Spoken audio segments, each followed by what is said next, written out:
নমস্কার। আজকে আমরা আলোচনা করব নখের মধ্যে যে এই নখের যে সাদা সাদা যে অংশ দাগগুলো থাকে, ছোট বড় থাকে অনেকেরই, তাকে আমরা বলছি চন্দ্রমা। এই চন্দ্রমা বড় হলে কি হয় বা হাতের নখের মধ্যে ছোট থাকলে কি হয়, দেখুন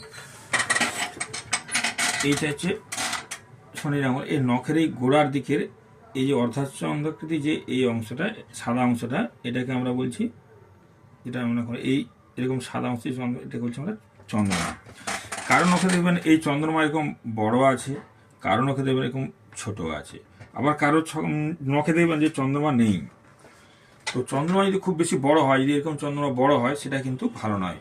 বেশি বড় হলে এটা কিন্তু হার্টের সমস্যা আসতে পারে, বা রক্তবাহী যে শিরা উপশিরাগুলো আছে সেগুলোর উপর খুব বেশি কারণে চাপ পড়ে, তার কারণে হৃদস্পন্দন অনেক বেশি হয় যাদের হাতে এই নখের এই চন্দ্রমাগুলো বড় থাকে।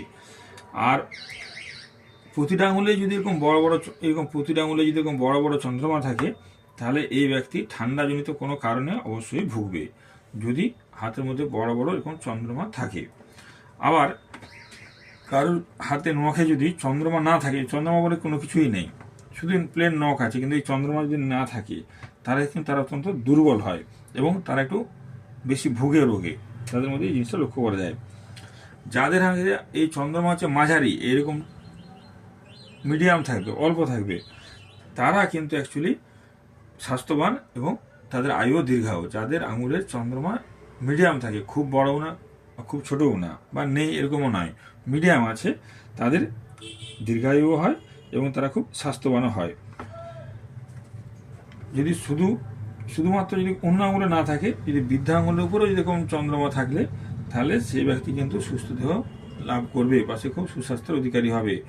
একটাই চন্দ্রমা আছে, সেটা মিডিয়াম, বৃদ্ধাঙ্গুলের নখের উপরে আছে, সেটা কিন্তু ভালো। অন্যগুলো যদি নাও থাকে, শুধুমাত্র বৃদ্ধাঙ্গুলে যদি চন্দ্রমা মিডিয়াম সাইজে থাকে, তাহলে তাদের কিন্তু শরীর স্বাস্থ্য ভালো থাকে। এইভাবে আমরা বুঝতে পারি যে চন্দ্রমা থাকলে হাতে কি হয়, না থাকলে কি হয়, আর বড় থাকলে কি হয়। নমস্কার।